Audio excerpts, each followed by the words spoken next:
Our story starts at a small town at the opposite end of the earth, Piteå in northern Sweden. This was home to Daniel Solander, born on February 19, 1733. He accompanied Joseph Banks on James Cook's first voyage to the Pacific Ocean aboard the Endeavour, and was the first university-educated scientist to set foot on Australian soil. The Endeavour departed Plymouth, England on the 26th of August 1768, carrying 94 people and 18 months of provisions. On the 29th of April 1770, the Endeavour landed in what is now called Botany Bay. Fun fact, this place was actually named after the botanists on board, including Daniel Solander. In Blossmark village in Piteå, just outside where Daniel Solander was born, John Ewan Samuelson married Britta Persdotter from Hulkenö 7 years after the Endeavour departed for Australia in 1775. They had a son, Per Jonsson, born in 1779, 9 years after the Endeavour arrived in Australia. He married Christina Eriksdotter from Porsnas. Their son, Jonas Persson, was born in 1803. During the time he was alive until he died from a swollen throat in 1857, the church controlled the Swedish population. The priests of the parish could go to a house at any time and ask if they knew information about the Bible, Martin Luther, or the Reformation. If they didn't, then their family was not allowed to take communion or live in bondstans, church housing.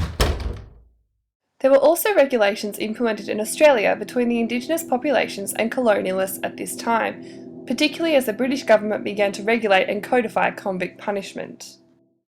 These house calls began in the late 17th century, even before Australia was discovered, and from that time onwards, they checked the whole of Sweden. This was particularly good for current ancestry researchers, as the church took meticulous records of Sweden's population. It was also because of this, Jonas took the surname Farman because he was told there were too many persons.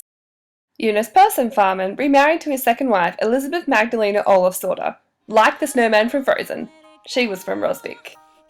Their son Johan Erik Farman was born in 1814, and everyone until him worked as farmers. Johan was the first person to work at the sawmill. This was a result of the Industrial Revolution that began in Great Britain in the middle of the 18th century and then swept across Europe and the world. In Australia at this time, the economic boom beginning in the 1850s off the back of the gold rush was powering the economy, and infrastructure and business began to rapidly expand.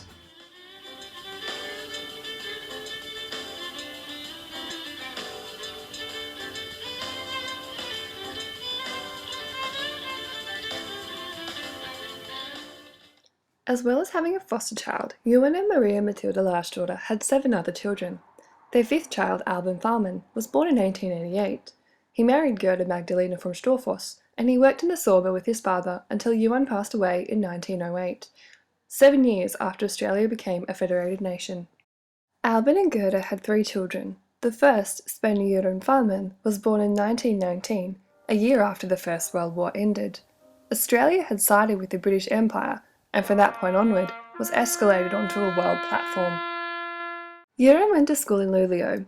When he finished in 1938, there was no university, so he stayed on at the school to learn to become an accountant. He was the first person in his family to receive tertiary education and not work as a labourer. He worked at Assi, a company that made paper, a big industry in Piteå. Göran married Karin Elizabeth Lundberg in 1947. He was 9 years her senior. The same decade in Australia where there was a boom in births and marriages. Karin was a chemist, and she was only 57 when she died of cancer. Göran lived until he was 88. Karin and Göran had only one child, Sven Roland Farman, born in 1951. Roland was the first generation to go to university in Umeå in 1970. He married Alva Lundström in 1978 and had 3 children. Their youngest, Hans Roland Pontus Farman, was born on March 20th, 1987. Pontus met me, Emma Florence Holt, born to Jason Holt and Lyndall Taylor on May 6, 1991 in Australia. He and I met on January 25th, 2014, one day before Australia Day, while I was on exchange at Umeå University where he was studying. We got engaged in Piteå on July 9th this year, 2015. Tell you to run. Nobody say, nobody